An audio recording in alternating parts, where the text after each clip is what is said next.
অপৰাধৰ যেন ৰম্যভূমিলৈ পৰিণত হৈছে শিৱসাগৰ জিলা। এবাৰ শিৱসাগৰৰ এজন চিকিৎসকে সংঘটিত কৰিলে এক নিৰ্লজ্জ কাণ্ড। এগৰাকী গৰ্ভৱতী মহিলাৰ গোপন অংগত স্পৰ্শ কৰিবলৈ চেষ্টা চলোৱাৰ অভিযোগ উত্থাপন হৈছে এখন চৰকাৰী চিকিৎসালয়ৰ এজন চিকিৎসকৰ বিৰুদ্ধে। এগৰাকী গৰ্ভৱতী মহিলা চিকিৎসকগৰাকীৰ ওচৰলৈ চিকিৎসাৰ বাবে আহিছিল, কিন্তু তেতিয়াই চৰকাৰী চিকিৎসালয়ৰ সেই চিকিৎসকজনে মহিলাগৰাকীৰ গোপন অংগত স্পৰ্শ কৰিবলৈ চেষ্টা চলোৱাৰ অভিযোগ উত্থাপন কৰিছে মহিলাগৰাকীয়ে। সবিশেষ আনিব বিচাৰিছো আপোনালোকৰ বাবে। আৰু এবাৰ শিৱসাগৰত চিকিৎসকৰ লাজ লগা কাণ্ড সংঘটিত কৰাৰ অভিযোগ উত্থাপন হৈছে। আৰু শিৱসাগৰত চিকিৎসকৰ বিৰুদ্ধে গুৰুতৰ অভিযোগ উত্থাপন কৰিছে এগৰাকী গৰ্ভৱতী মহিলাই। চিকিৎসা কৰাৰ চলেৰে মহিলাৰ গোপন অংগ স্পৰ্শ কৰাৰ অপচেষ্টা চলোৱাৰ অভিযোগ উত্থাপন হৈছে। আৰু শিৱসাগৰৰ মাজমজিয়াৰ এখন ফাৰ্মাচীত সংঘটিত হৈছে এই ঘটনা। ডক্টৰ নিৰ্মাল্য চৌধুৰী নামৰ চৰকাৰী চিকিৎসকজনৰ বিৰুদ্ধে গৰ্ভৱতী ভুক্তভোগী মহিলাগৰাকীৰ অভিযোগ। আৰু দুদিন পূৰ্বে গৰ্ভৱতী মহিলাগৰাকীয়ে নিজ স্বামীৰ লগত চিকিৎসাৰ বাবে চিকিৎসকজনৰ কাষলৈ আহিছিল।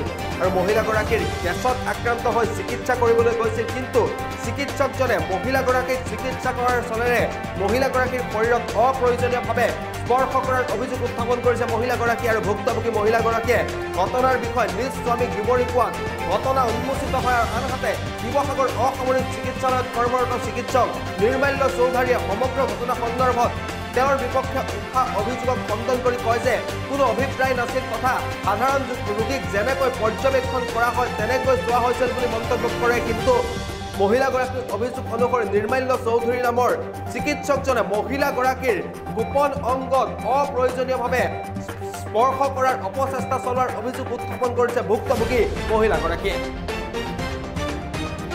মানে কালি মই ডক্টৰ ওচৰলৈ আহিছিলোঁ, এন চৌধুৰী ছাৰৰ ওচৰলৈ। তেওঁ তাৰমানে চোৱা হেৰিটো মই ভাল নেদেখিলোঁ। এজনী মহিলাক তেওঁ তেনেকৈ চাব নালাগিছিলে, সেইটো কাৰণে মই মানে হেৰি কৰিবলগীয়া হৈছে। চোৱা হেৰিটো মানে কেনেকুৱা? তেওঁ তাৰমানে কল বহাই চাব লাগে, মানে বেবী মোৰ গেছ হৈছে, বেলেগ প্ৰব্লেম নাই হোৱা। তেওঁতো মোৰ পেটত চাব লাগিছিলে, তেওঁ পেটত নাচাই মোক মানে সম্পূৰ্ণ এনে কাপোৰ ইয়ালৈকে দাঙিবলৈ দিছে। কাপোৰ দাঙি পেলাই তাৰমানে কল বহাই বহাই চাইছে। আৰু মানে পিঠি চাইডটো চাইছে, তেওঁ গাৰ ওচৰলৈ মোক টানি পেলাই কল বহাই পেলাই মোৰ পিঠিত চাইছে। সেইটোতো মাইকী মানুহক তেনেকৈ মতা মানুহ এজনে নাচায় ডক্টৰ। মাইকী মানুহক চালেতো চাজে, কিন্তু মতা মানুহ এজনে মাইকী মানুহ এজনে তেনেকৈ চোৱাটো মই ভাল দেখা নাই। তাৰমানে মানে মোৰ ভাল লগা নাছিলে কাৰণে মানুহজনক ক'লোঁ মই যে মোৰ ডক্টৰজন বোলো পচন্দ লগা নাই বোলে। তাৰপিছত ক'লে মই বোলে ডক্টৰে তেনেকৈ চাই মই সম্পূৰ্ণ খুলি কোৱা নাছিলোঁ ইয়াত। তাৰপিছত ঘৰলৈ গুচি গ'ল, মন মাৰি থকা দেখি পেলাই ক'লে বোলে কি হ'ল পচন্দ জোৰ কিবা এটা হ'ল। মই বোলো মোৰ ডক্টৰজন পচন্দ লগা, মই মাইকী ডক্টৰ বোলে কি হ'ল। মই বোলো মোৰ মানুহজনে এনেকৈ চাইছে।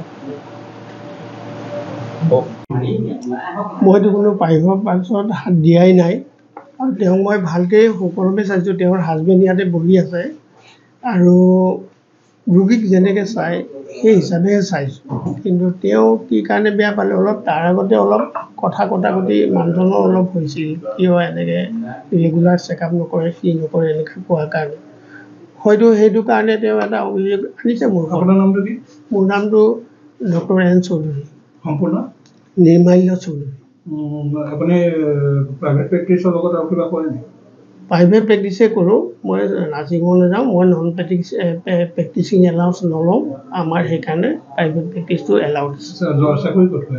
মই জয়সাগৰত কৰোঁ এতিয়া। মই মডেল হস্পিটেলতহে চাকৰি আচলতে, কিন্তু তাত গাইনকলজিষ্ট নাই বুলি তাতে দিছে। অসমৰ চিকিৎসা চাকৰি কৰি আছে। চাকৰি কৰি আছে। মুখ্যমন্ত্ৰী আদেশ এটাও আছিলে। সেই আদেশ মতে তাৰমানে যোনে নন প্ৰেক্টিচিং এলাউন্স লয় তেওঁ প্ৰেক্টিছ কৰিব নোৱাৰে। মই নন প্ৰেক্টিচিং এলাউন্স নলওঁ, গতিকে আমাৰ এলাউড আছে কৰিবলৈ। তাকো ডিউটি আৱাৰ্ছৰ পিছত। মই 3টা বজাৰ পৰাহে বহোঁ।